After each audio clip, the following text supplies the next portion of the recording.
pretty sure it's Aper. What's the Aper on your car loan, babe? That's great. Just absolutely perfect.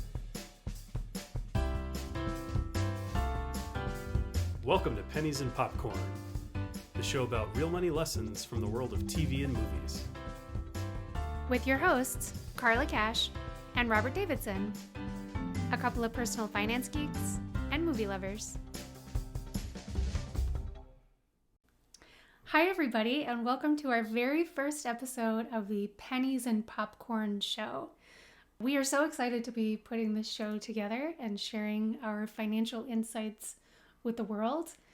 We have been watching TV and movies for about as long as we can remember, and we've been personal finance geeks for about the last 7 to 10 years or so.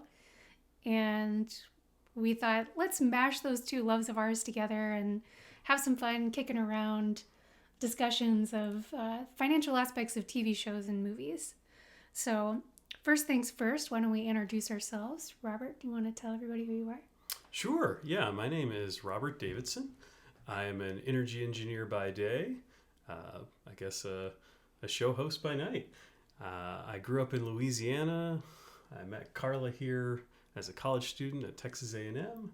We've lived in Dallas together for a long time. And now we've moved out to Colorado and are enjoying the beautiful wintry weather here. Sun all year round, the nice different seasons. It's nice and cool outside. Fall is here. And I'm excited to be part of the show.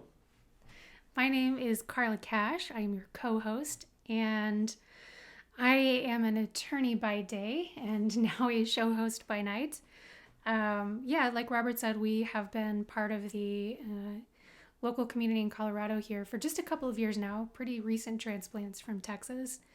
And one of the reasons we moved here is that there is a large community of folks who are all about frugality and saving money and even retiring early around these parts. And we've been really lucky to be a part of the financial independence community here in Longmont, Colorado for the past couple of years. Yeah, it's been pretty great. In fact, our show here is part of a broader family. We're part of the Mile High 5 family of shows. If you've watched that program, you know Doug and Carl are good friends. In fact, we were on an early episode with them and got to talk a little bit about our own journey on the financial independence track. And yeah, we're just excited to help them expand their offering and give a little bit different slice and flavor to financial independence from our perspective. Yeah, I think we are the first new members of the Mile High Fi family besides Doug Cunnington and Carl Jensen. We should say their full names. So let's hope we're not estranged cousins after this episode. It's always a risk. So Robert, can you talk a little bit more about why we're jumping on this bandwagon and why we're putting this show together? Yeah, we just have a lot of fun ourselves, and we thought it'd be enjoyable to kind of share some of our thoughts with the rest of the world, right? We experience a lot of life through pop culture, just like most other people do, and we sit down and nitpick the little details out of everything, and sometimes it's funny, sometimes it's sad, sometimes it's inspiring. And I don't know, we were just trying to think of a fun way to share some of our thoughts with some other people. We've had some interesting experiences in our lives, and I thought it'd be cool to be able to share that with people and build a little bit of a community virtually in addition to the financial independence community we have so real here in Longmont as well.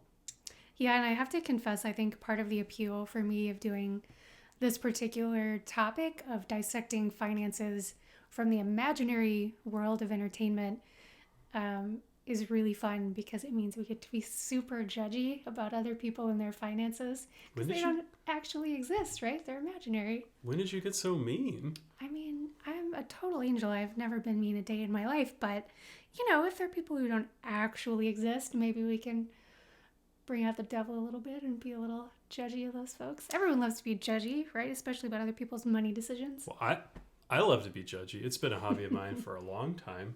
I'm excited you jumped on the bandwagon, and we'll have the chance to kind of commend a few people, but probably rip on a whole lot more.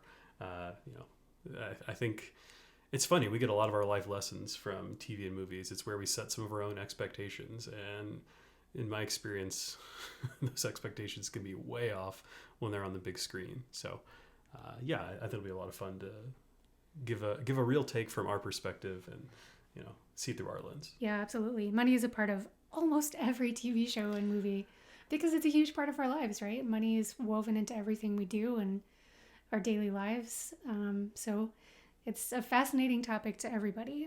Yeah, I think we were concerned at first that there wouldn't be enough content to cover, but as we just started thinking through every show we've loved or every movie that's out recently or any hit thing, it's there. It's either right there in front of you or below the surface, simmering, impacting decisions that characters are making and impacting the way that viewers react in the real world too. Yeah, so get used to us because there's a ton of content for us to cover. We're not going anywhere. So let's talk about our very first episode that we're going to be covering here today. Robert, what show are we going to talk about today? We're going to talk about Saturday Night Live. We felt like with this show we'd be introducing ourselves, and we figured we'd pick something simple, relatable, that's been around for a long, long time. If you've not heard of Saturday Night Live and you're watching this show or listening to this podcast... Where have you been? Yeah, I don't get it. I'm not sure what planet you've been on. Fun fact, how long has Saturday Night Live been on the air? Do you know? Two seasons. 2 seasons, that is correct. No, that is wildly incorrect. It's actually been on air for about 45 years. Yeah. Okay. But it is not the longest running TV show. Do you know what the longest running show is? Oh gosh, this is a fun factoid that I feel like I should have a guess on. It could be a soap opera. The Bold and the Beautiful. Is that even a soap opera? I believe that it is, but that is not the correct answer. This actually is a good answer. The right answer is Meet the Press. Okay. I think it's like 67 years. Okay. But I think Guiding Light was a pretty close second at like 65 years or something. My backup guesses were Judge Judy, Survivor, and Cops. Those are all great guesses. Real quality television too. Yeah. Hey, I only watch the highbrow. Yeah, I mean, well, they've been on the air for so long for a reason, right? It's just lots of seasons. Really good stuff. Yeah. So, Saturday Night Live has obviously been around for such a long time. Interestingly, it's kind of a polarizing show. The ratings are like dead center. People either give it a 5-star review or a 1-star review. So it's like right in the middle at 3 stars. Robert and I are definitely more in the 5-star camp.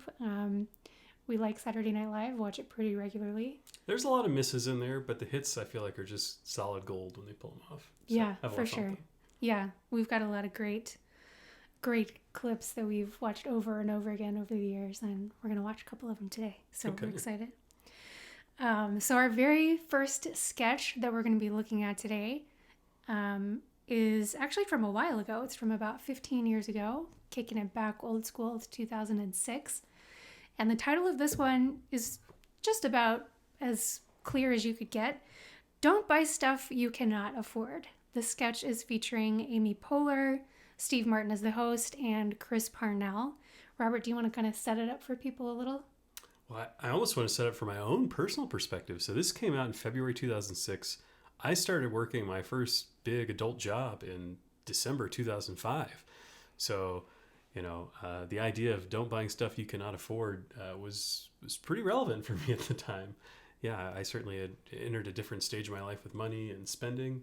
And I remember this when it came out, and it was it hit home. It was a good reminder of some of the money tips I learned growing up and how I wanted to deal with them moving forward. But the episode, or the sketch rather, starts with Amy Poehler and Steve Martin, a married couple who are struggling with their finances. They're at their wits' end trying to balance the checkbook, pay the bills, deal with the debt. Yeah. You want to roll the clip? Yes, let's take a listen. Did you know millions of Americans live with debt they cannot control? That's why I developed this unique new program for managing your debt. It's called Don't Buy Stuff You Cannot Afford. Oh, let me see that. If you don't have any money, you should not buy anything. Sounds interesting. Sounds confusing. It's just a great little beginning of the clip there.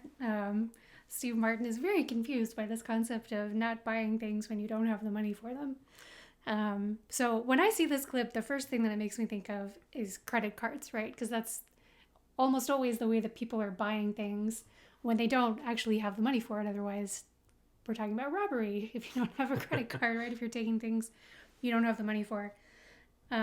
So yeah, credit credit cards. What a topic, right? We could talk for hours about that. Don't worry, we're not going to. But yeah, credit cards. What is your take on credit cards, Robert? It's interesting. So growing up, I feel like I learned a lesson that, it's a really bad idea to carry a credit card balance, and that if you have a credit card for something, you'd want to pay it off every single month. But, I grew up in the late 80s, early 90s, and credit cards weren't used back then like they are today. And I guess my take on credit cards is like I don't carry much cash. I don't really use cash for anything. I pay for everything on a credit card and go try to rack up a bunch of points and miles and try to get them to pay me some extra money for using their service. And, that's paid for through fees that the service provider or the store or whoever I'm buying stuff from is paying. And it's kind of baked into the pricing model for just about everything today. So there's not really any reason for me not to go use it for that purpose. So I don't know. That's my sort of experience with credit cards. That's what I do today. I use them to buy everything. Yeah, I agree. And as your wife, I use the same approach, and we are both on the same page with that. But obviously, they can be an incredibly dangerous tool if you are using them to buy stuff you cannot afford. Our take is obviously use them for only things that you can afford, because you are planning to pay down the full amount of your credit card debt at the end of every month. So it's no different than paying in cash. It just provides like the added travel bonuses and points, or cash back rewards, and it provides you an extra level of security, right? If cash gets stolen, that's it. You're out of luck. Your cash is gone. If your credit card gets stolen, you can put a stop on any purchases that were made before you caught it, and you're not going to be hit with that loss. That money is not gone for you. I think they come with an extra layer of security. That's really helpful. I am generally pro credit card, but, huge but, if and only if you are using them responsibly. So I think you kind of already have to have a black belt in keeping your spending under control and generally being, frugal, whatever that means for you, living within your means, before you can graduate to this level of being able to use credit cards responsibly. Yeah, we lived in Texas for so long. We had a lot of friends who were big fans of Dave Ramsey and his financial program, which is all about using cash being king. His sort of mentality is that when you have a finite amount of cash on you, it really hurts to spend it. And that when you do a digital transaction with a credit card, you just swipe the card and it's good to go, and it doesn't feel like any money's being spent. I'm not sure I have felt that way in my life. I kind of feel almost the opposite, and I realize he has researched this and talks about it a lot, and maybe it's just an age-related thing, but I feel like for me, gosh, when I have money in my pocket, I'm so limited that I carry, and it happens so infrequently that I have a sizable amount of cash, I almost just, it's already kind of gone. And with a credit card, every time I run it, I think, there's going to be a growing balance that I have to deal with. Or even if it were a debit card, it's going to be subtracting from my bank account balance. And that's not very fun. Yeah, I feel exactly the same way. So Robert and I use Mint to track our spending. I know there are other programs out there that a lot of people use to track their spending, but that's tied to our credit cards. So every time we swipe one of those cards, I know that next time I check Mint, which I do probably more than I should, but next time I check, there's going to be that ugly little debit there, and I'm not going to like it, and our net worth is literally going to have gone down based on that spending. Whereas if I go to an ATM and I swipe the card there and I get cash out there, I think mentally, okay, that money's already gone. I already had that pain point of seeing the deduction in Mint, and now it's just paper in my wallet. Yeah, I could be way more frivolous with paper. Who cares? Yeah. No one's going to track it. You're not going to know that I spent a ludicrous amount on, I don't know what. That is so true. Nothing shameful. Yeah, that's very true. Yeah, you don't have a partner. If you share your, like, a Mint account or something else with a partner, they're not looking over your shoulder when you're spending that cash, but you know everything they're spending if they're spending it on a card that's linked to Mint. So yeah, maybe it is a generational thing with Dave Ramsey, and he didn't grow up with those kinds of tools, But we've been using tools like that for as long as I can remember, most of our marriage. And for me, that is the pain point, is swiping the card. So I think you just have to be honest with yourself about where is your pain point. Do you hate parting with those precious pieces of paper in your wallet, or do you hate swiping that card? So you made a great point about using credit cards the way we do, and you need to have kind of a black belt in financial stuff before you get too wild with it. So data point I looked up before we hopped on this. Any idea what the average family credit card debt looks like in the United States today? I feel like it's going to be really depressingly high. I don't know exactly, though.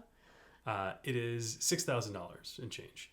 That's kind of the average family credit card debt, not the median, but the average. Another fun question, because there's a distribution, right? Some people avoid credit cards like the plague. Some people just are able to pay off their balances every month and it's not an issue. So maybe another interesting factoid is how prevalent this is in family households. What percentage of U.S. households do you think have some amount of credit card debt that they're not paying off? I would guess somewhere in the range of like, I don't know, maybe 60%. It's not quite that high. The numbers I found were 45% of households are carrying some amount of credit card debt. Yeah. But that means that they're just taking money and, paying off a balance, paying off a huge interest rate every single month. I think we looked it up. The average interest rate right now is like 16%? Yeah, that's right. Yeah. And that's if you have really good credit. I imagine as your credit is worse off, that interest rate is uglier and uglier. And if you're paying something off with minimal payments or barely more than the minimum, you'll be paying, substantially more than the initial purchase price for everything you picked up. Yeah. Well, let's see how Amy Poehler and Steve Martin are getting along with their financial advisor here, is giving them this pearls of wisdom about not buying stuff they can't afford. Should we watch our next clip? Go for it. Okay. Well, what if you have the money? Can you buy something? Yes. Now take the money away. Same story? Nope. You shouldn't buy stuff when you don't have the money. I think I got it. I buy something I want and then hope that I can pay for it, right? No. You make sure you have money, then you buy it. Oh, then you buy it. Oh, then you buy it. Then you buy it. I feel like that's been a tagline in our house for the better part of a decade, maybe longer. Yeah. We both just love that line. We're suckers for it, I guess. Yeah. It's just such a great clip. I'm just struggling so hard to understand what seems like such a super basic concept. But, I mean, the numbers you were just rattling off certainly demonstrate, right? This is certainly not as hard out as they're making it out to be, to understand. But it may not be hard to understand, but it's hard to put in practice for a whole lot of people. Yeah, I think people just, if 45% of families are struggling with credit card debt today, it's really hard for people to wait. There's a lot of purchases that people make hoping that they'll have the money, just like Steve Martin said, that they hope it'll work out. So what should people do about that? Should they go to Rent-A-Center and just, instead of buying something on credit, just rent it for a little while? Or what should people do? Those places like Rent-A-Center are just terrible with a capital T, in my opinion. Yeah, they charge you money to rent the thing, like a new TV or a new couch or an appliance, something that you need or want oftentimes. And they're just going to gouge you if you go to one of those places. You will end up paying so much more money by, quote, renting this item instead of saving up and buying it outright. Or there's so many other options, right? You can always buy something used. There are such great deals to be had buying things used. You can buy them on places like Craigslist, Facebook Marketplace, eBay, groups like FreeCycle, where people post stuff that they're getting rid of for free. Sometimes you can find amazing things there. I think Robert and I have a really nice Dyson vacuum cleaner that retails for something like $500 or $600 that we bought for like $100 on Craigslist, and we've had it for like 6-7 years now, and that thing is going strong and like doing great. And Yeah. fights all the dog hair that we have in our house. Yeah, I think when you came up with this idea, I was like, oh, this is going to be disgusting and gross. So we went to this guy's house, and it was this beautiful, clean microwave, just like the picture showed. Or microwave, vacuum cleaner. That was your other wife. You bought the vacuum cleaner and the microwave with it. Neither of us can do it straight. Believe it or not, I don't clean with the microwave. Really, I don't clean enough with the vacuum cleaner either. But So sexist. we don't need to have that marital fight on this show. We'll have plenty of other marital fights in this discussion for sure. But, I think buying stuff used is a great way to do stuff. There's such depreciation on just about everything as soon as it's not new, but the utility is rarely diminished anywhere close to the amount of depreciation. So there's a great way for you to get some hidden value and get some of the things you want. I also think just aligning your wants and needs with, the timing of your financial flexibility is pretty important, right? I mean, take us. We're two adults who've done pretty well. We've had good jobs. And there have been lots of times where maybe we didn't rush to go purchase something and we made do with less, right? We sort of recalibrated what we wanted to what made sense for us in the moment, right? Yeah, I was just thinking about how we slept on an air mattress for something around the range of 6 months instead of going out and buying a new mattress at one point. I don't think we slept on that for that long. I think we used it as a couch for a little while too. That's right. That's right. Yeah, it was a bed for a few months and then a couch for a few months after that. Yeah. Yeah. Yeah. Just keeping it classy over here. You know how we roll. But seriously, managing your wants is totally relevant. There are a lot of times we think we have to have something. We have to keep up with the Joneses. No offense to any of you Joneses out there. I'm sure you have lots of lovely things. But I think, we don't always need that newest iPhone model or that brand new TV or to upgrade that thing in our lives that still functions just fine, even though we may feel like other people are doing the same thing. We get so much of our expectation for what's normal from TV, and it just isn't. We need to kind of tailor it back a little bit. And that's one thing I love about being part of our financial independence community here in Longmont. There are a lot of people who live that. There's no,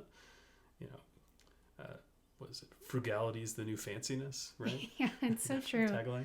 Yeah, I think if we showed up at a gathering of people here in Longmont who are in that financial independence community with like fancy new duds or like a designer handbag, we would get very negative feedback on it instead of like the positive reinforcement that you might get in a lot of other communities. So yeah, so important to find people who are kind of the same mentality, can encourage you to, keep that spending in check and not value the material things quite as much. Yeah. All right. Well, I think we've bogged down on this don't buy stuff you cannot afford for quite a bit here. SNL is a show we've watched a lot. They do a bunch of parodies of a lot of different things, and who knows, maybe we'll do another episode with other clips. But before we go, there was another clip that they aired in December of 2020, leading up to Christmas, where they lampooned something that you and I have had a hard time with just about every holiday season. Why don't we roll some footage? Yeah, let's check it out.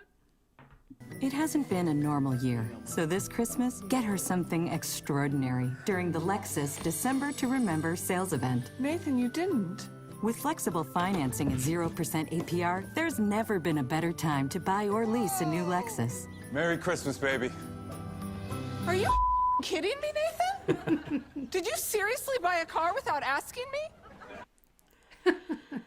Oh, gosh. When we saw this SNL skit, I almost jumped off the couch and started jumping up and down for joy. I was so excited to see somebody making fun of this ridiculous pattern that we see every single Christmas with just this litany of car commercials encouraging you to buy a car as a gift for usually your spouse is what it's presented as. Yeah, I just am filled with glee that Saturday Night Live has portrayed what I feel very confident would happen in our house if you were to come home with a car for me for Christmas without having asked me about it. That is exactly the response that you would get. Surprise! I think I would be upset if you bought a bow as big as the one that comes on those cars. How much does that cost? My goodness. Yeah, that is an excellent question. I wonder how much the bow does cost. But obviously that car is going to be obscenely expensive. It is a Lexus, she's pointed out. So, yeah, just I think a giant relief for me to see that other people feel this way and that it's being lampooned on national television. So if I can't go buy a car in secret and surprise you with it, Correct. I imagine you won't be upset if I buy a pack of gum in secret. Well, depends on the brand. Okay. So where does that, so somewhere between like $1 and tens of thousands of dollars, where's the limit? Like what's okay to spend without talking to your partner about first? Oh gosh, I think this is going to be unique to every couple and their financial situation and their financial goals. But I don't know, for us, I mean, I wouldn't even go to the store, like a clothing store, and buy like a sweater without, I don't know, I would just feel weird not talking to you about spending any money that's completely frivolous. Oh, I'd be afraid of getting grounded. Yeah, I mean, most of the time we buy hardly anything without talking to each other. Now, maybe that's on the extreme end, and I know it works for a lot of couples to have, like, their monthly fun budget that, no questions asked. You spend that on whatever you want, and that seems like a very good idea for me. I think we're more on the extreme end of frugality, and so maybe our approach is far too extreme for a lot of folks, but I think that's generally how you and I would approach it. Yeah. Talking about virtually everything. Yeah, I think if I'm going to spend more than like $18.75 and get a couple of burritos at Chipotle, I better talk to you about it. No, I think every financially together unit should talk about these kinds of things. It's so easy to just be wildly on a different page for what's normal and what's not normal. I don't think we have any sort of dollar figure that we would feel the need to talk to one another about. We just have a shared expectation of major decisions, and even minor ones are worth talking to each other about. So we're pretty lucky in that respect. Yeah, fully agree. Okay. Is there more to this money move? Indeed there is. It only gets better. Should we keep watching? Let's do it. All right. This is a major purchase. Right, but it was a December to remember. It's a Lexus. We don't have the money for this, Nathan. We don't? No, we don't. Oh, it was a December to remember. So what we didn't show you in this clip is this aired in December 2020, right in the middle of COVID. And what they mentioned in the clip is that the dad has been out of work since March. And he talks about how COVID had impacted people in a big way. And the wife points out, you've been out of work since March of 2019. Yeah. COVID had nothing to do with it. Yeah.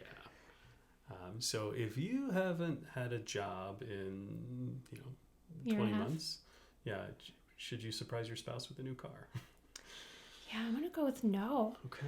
I mean, I guess there is some level of like financial resources, some level of wealth at which, sure, whatever the cost of a Lexus is, which we're actually going to get into in a minute, would just be so minor compared to the amount of money that you have that, who cares? Go ahead and buy your spouse a Lexus.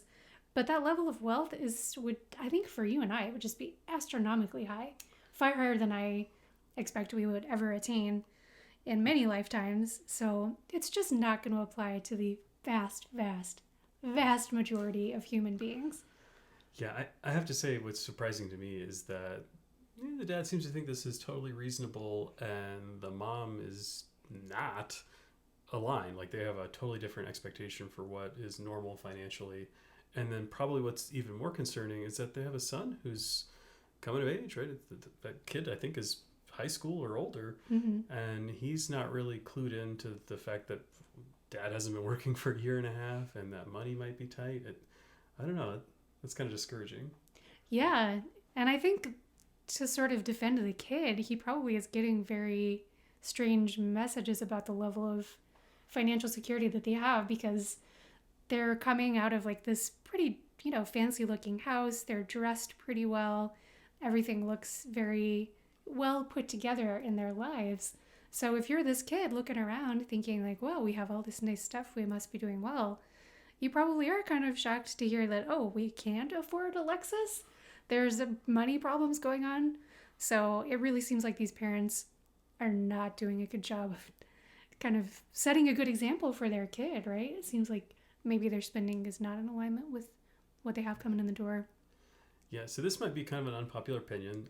Fair warning, Carl and I, no kids. We do have a dog, Miles. He may pop up in one of these episodes.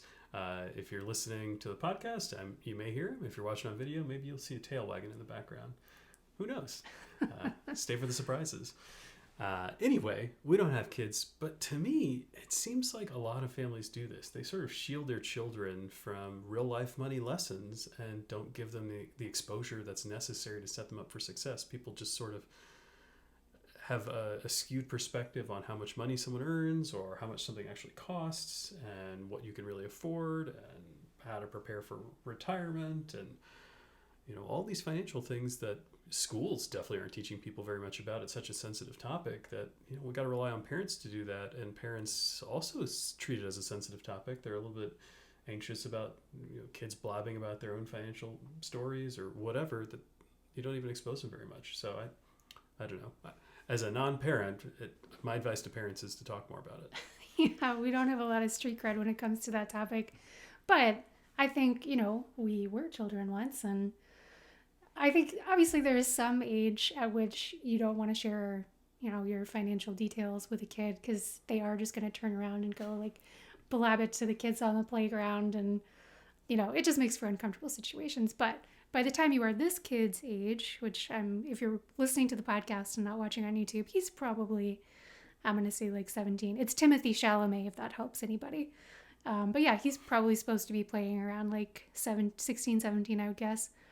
So yeah, I would say by that age, they're, you know, close enough to going off to college and taking over their own finances that they should be a little bit more clued into how to manage finances and what's going on with mom and dad's. Yeah, I think so. Yeah. Okay, what's next? Let's watch our last clip here. How much did you spend on this ridiculous car, Nathan? It was only $39.99 to its signing. $4,000. It's not that much, babe. And how much is the monthly payment? The what?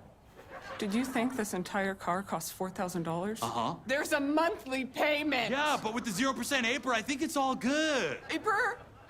Do you mean APR? I'm pretty sure it's APR. I'm pretty sure it's APR. What's the APR on your car loan, babe? That's great. Just absolutely perfect. So well done. Yeah, so let's dig into the actual finances of what this character that Beck Bennett is playing has done to his family here a little bit and find out just how bad it is.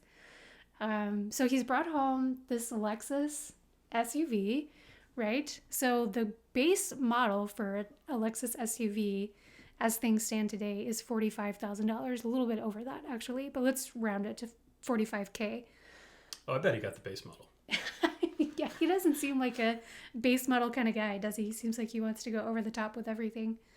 But let's just assume that he got the base model.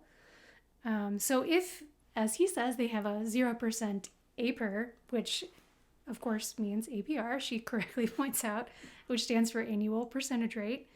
If we are looking at a 0% interest rate on the car for the year, then they're going to be paying, and assuming that it is a 5-year loan, which is pretty typical for cars, then you're looking at $720 a month. So that is the answer to her question. Best case scenario, that is the answer to her question. Now, if the 0% APR is, you know, like an introductory rate and there's actually an interest rate that's going to kick in later, say 5%, which would actually be pretty good, then it jumps up to $820 a month, which over the course of a year is $9,840. If it's a 10% interest rate, because maybe these guys don't have the best credit, which based on the information we have about these folks would not be surprising, then they're looking at about $920 a month, which is $11,040 over the course of a year. Yeah, they're definitely strapped for cash. The show also demonstrates that he borrowed $5,000 from a neighbor to go buy this Lexus. So it's a December to remember to pay the bill. Yeah, that's exactly right. Oh my gosh. Yeah. Happy Hanukkah. Here's an obligation. Yeah, not an obligation, an enormous obligation. That is so much money to be saddling the family with every single month. And of course, this guy is so dense, he doesn't even realize that he's done it. But yeah, it's just not a good Christmas present in my book to say Merry Christmas. Okay. You owe $720 a month minimum for at least 5 years. Okay. Well, I've got that noted. I will make an effort. Yeah. Thank you for I'll that. try. We'll see what happens in 2021. Yeah, we'll see. Yeah. We'll see. Okay. So, one of the things that's interesting about this clip is that they are, of course, lampooning an actual car commercial. This is based on a very real campaign that Lexus ran called December to Remember. And yeah, the whole premise of the campaign is encouraging people to buy cars as Christmas presents for their spouses. Yeah, I've got a quote here from the Lexus VP of Marketing. So, where other manufacturers were focused on sales transactions, moving sheet metal, Lexus focused on the holidays and the joyful human moments that create special memories. We conducted consumer research that sought to understand the emotional allure of the holidays. Perhaps ironically, it was that focus on the consumer that ultimately led to sales leadership over competitors. Man, that quote just kills me. It's so wrong in so many ways. First of all, they end with that line, perhaps ironically, it was the focus on the emotional appeal that led them to success rather than like focusing on the numbers. Of course, that's what like led to the success of the campaign. What? That's marketing 101, right? You're trying to emotionally appeal to people, somehow get under their skin and get into their heart or make them feel ashamed if they don't have this product that you're hawking. So yeah, that's such a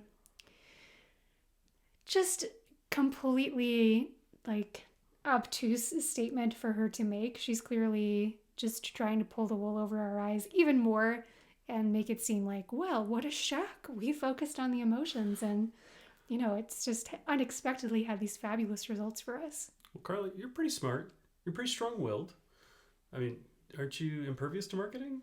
I wish I could say yes to that question, but no. And I think it's, you know, it's like a 12-step program. The first step is admitting it, right? Like you have to acknowledge the fact that when you see an ad, food especially for me is like, I see an ad for like a really delicious looking meal and I'm like, yeah, I gotta have that. I still want my baby back ribs. Yeah, who doesn't?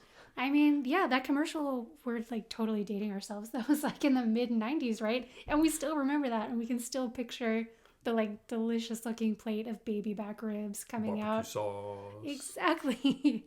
So yeah, the marketing is so clever. Those people know exactly what we want.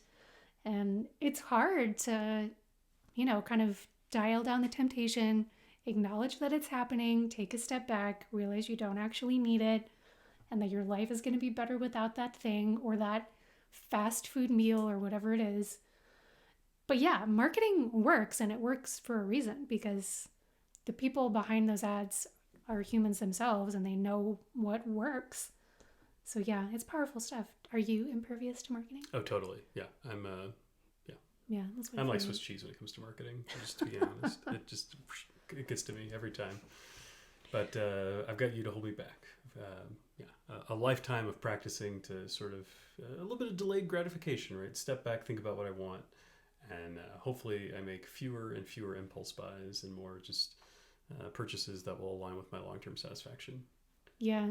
Yeah, having an accountability partner definitely helps. And having like some people actually have like a set waiting period. I will not buy this thing that I want to buy right now until it's been, 3 days, 5 days, 2 weeks, whatever it is. I think I do that by accident out of laziness and procrastination. Yeah. So yeah. A little bit of luck there. Laziness can work to your benefit sometimes. Yeah. Okay. Yeah. I think also living, like we said earlier, in this community, like surrounding yourself with folks that have that same kind of mentality is also one of the better antidotes to the onslaught of marketing that we all have around us every day. Yeah, the world is trying to get us to buy stuff from pretty much every angle. So whatever you can do to put up a shield and block any of it is probably going to be a good thing. Yeah, and most especially when the Christmas car commercials start rolling out. Just remember, the way that this woman reacts is exactly the way that people should react and might react if you were crazy enough to buy someone a car for Christmas. So don't be that guy. Don't do this to your family for Christmas. Yeah, if you're gonna do it, then you buy it. Just pay cash, straight cash, homie. That's true. That's true. Well, thanks so much for listening to our show today, guys. We're so excited to put out lots more episodes. So stick around and we'll see you guys next time. Yeah, thanks. Have a great day.